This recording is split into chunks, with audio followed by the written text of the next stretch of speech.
Video games have been a part of our lives for 3 generations. Whether it be Xbox, PlayStation, or Wii, we've all at least played one of these systems. Who created the first console, though?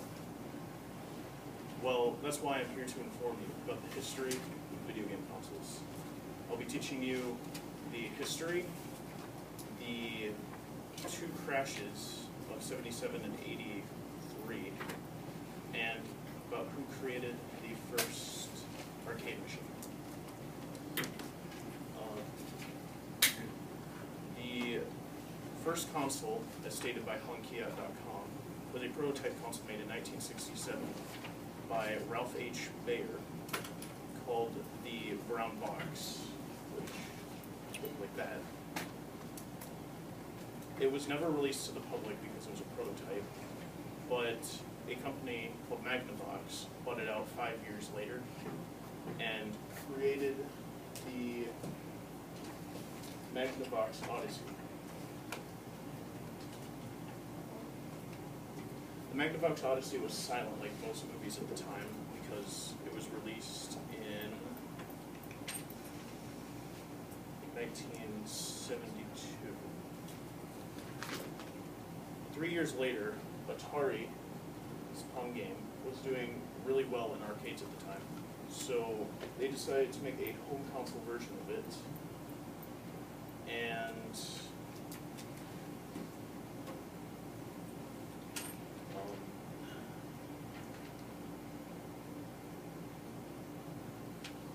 the Magnavox Odyssey, Magnavox saw this, and they decided to make newer versions of the Odyssey with the most creative name on the market, the Magnavox Odyssey 100 and 200. And Atari, in a fierce competition, replied back and created their most successful system at the time, the Atari 2600. The other companies at the time wanted to start creating consoles such as Fairchild, RCA, and Coleco. But Fairchild and RCA did not have much success, but Coleco's Telstar system did well because it could play games in color and had different stages of difficulty. Philips bought Magnavox in 1974 and decided to develop more versions of the Odyssey. And in 1977, a company that plays a big role in video gaming today, Nintendo, made the transition from a playing card company to a game developing company with their first systems called the Nintendo Color TV that released only in Japan. And it could only play Pong-like games like most systems did at the time. But in 1985, Nintendo released the Nintendo Entertainment System, or NES, in North America. And at the same time, Sega released their first system, the SG-1000, in Asia. But 3 years later, that would soon become the Sega Genesis. Nintendo and Sega were in a fierce competition at the time. It made it difficult for new companies to start developing more consoles. ColecoVision was Coleco's last console due to the fierce competition of Sega and Nintendo and the crash of 1983. The NES ended up being victorious during that generation of consoles. Nintendo decided to continue with their success with the Super Nintendo Entertainment System, or the SNES, to compete with the Sega Genesis due to its superior hardware. In 1991, Philips released the CDI, which is infamous for being the worst console to ever release to the public. But they were the first console to use a CD-based storage system for their games. And Sega, seeing this, they decided to create an add-on to their Sega Genesis called the Sega CD.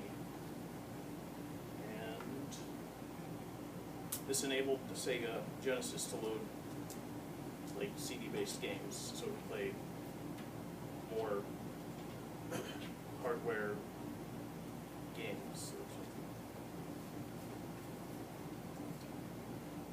Now another console to release to the public, which is still around today, was the Sony PlayStation. that released in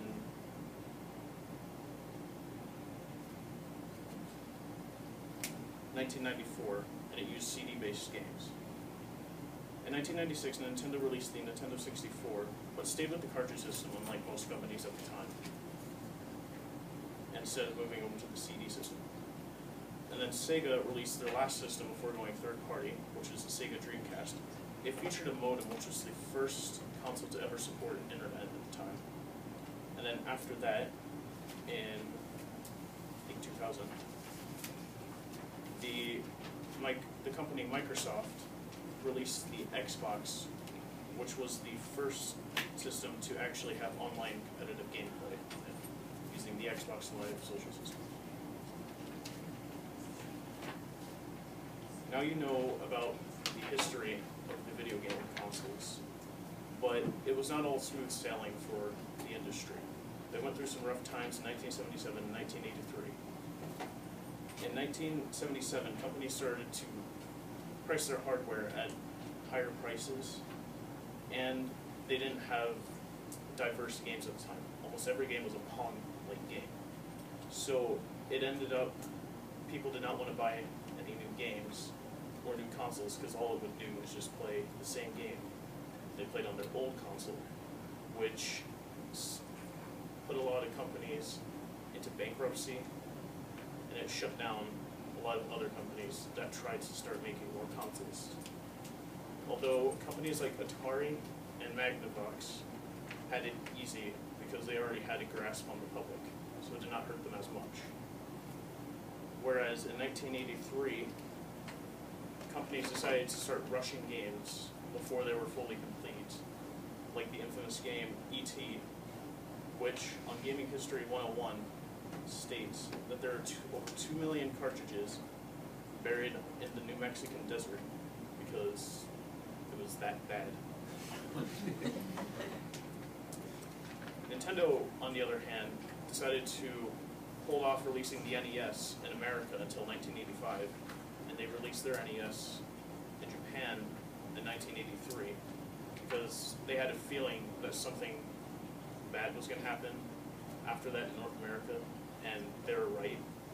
So that's why you still see Nintendo consoles around today, is because they decided to wait till the crash was over. Now you know about the crashes and the history, but before consoles were made, there were arcades. And the first arcade machine was made by Willie Higgins.